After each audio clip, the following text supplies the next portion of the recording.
In this video, I would like to talk about PHP MyAdmin and user accounts. To begin, PHP MyAdmin is a web application. If you notice the URL, it consists of PHP files and it is running on localhost. PHP MyAdmin is merely an interface to the MySQL database. Because most web servers run Apache or Linux software, you commonly see PHP MyAdmin used. However, you do not need to use PHP MyAdmin in order to work with a MySQL database. I would like to draw your attention to the right-hand side of this interface, the information under Database Server. This refers to the MySQL server. Notice we have the user root at localhost. When we launch PHP MyAdmin, our username is root. There is no password set. I would also like to point out the default character set encoding that is being used for our database. There is also some information about the Apache web server, which was installed with the XAMPP application. And notice it talks about the PHP extensions available and the version. Next, we have some information about PHP MyAdmin itself. Again, this is a web application running on a local web server. So, from the home page of PHP MyAdmin, there is a User Accounts tab. Notice that we have 5 usernames here. The first username indicates any user that could be created.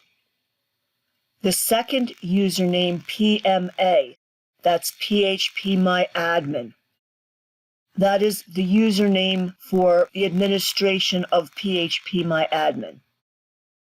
Notice there are 3 other usernames root. If you look at the host name, we have 127.0.01, which is the loopback address. We have ::1, and we have localhost. All of those essentially point to the same location. This is just the way they do it. But this is the root user. The root user has all privileges to do everything. By default, there is no password. If we wanted to add a new user, we could. However, the new user would have to have a username and a password. You cannot add a new user without a password. In that case, you would be given a login screen when you launch PHP MyAdmin. I would like to point out some of these privileges. Notice the root has all privileges, and I am going to click on Edit Privileges. So these are global privileges. It means that they can manipulate all of the data. These are some of the SQL commands we have been learning. We also have the ability to create things, such as create a database, create a table, alter to change things, drop to delete, and some other more advanced commands.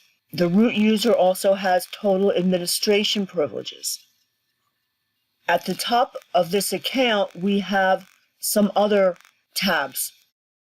If I click on Database, it is possible to grant database-specific privileges and table-specific privileges for any user. If I go back to the user account, and now we look at PMA and we look at the privileges, you will see that there essentially are no privileges. Should I click the Database tab, when I go back to the user account, should we wish to edit any of the privileges, we can do so. Please do not change any of these settings. I'm just explaining to you what some of these things are. We are not going to be adding users in this class. If you wanted to set a password, you could. I do not necessarily recommend setting a password since we're halfway through the class, in the event that you might forget it. However, if you were to do it, you would need to do it for all 3 instances of the root user. You would do that by clicking the Edit Privileges link and then going to the login information and setting the password there. So again, I wish to point out that by default, there are 2 users here. One is PMA, the other is root. The any is just like a placeholder, meaning that you can create a new user. In a work environment, there may be many people with access to the database. The database administrator would set up permissions, giving only certain people certain types of rights to certain databases and/or tables. If you look at your C drive and go to the XAMPP folder, and from there look at the PHP MyAdmin folder, there is a config.inc.php file. If you open up that file, you will see here is our root user with no password. Here is our PMA user with no password.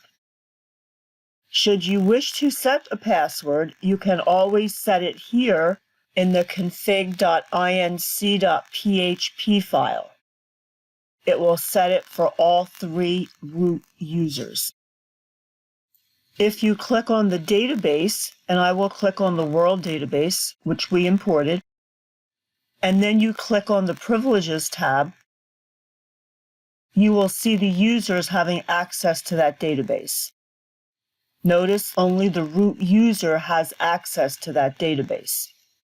If I click on the PHP MyAdmin database, and now I click on Privileges, you will see that not only the root user, but the PMA user has access.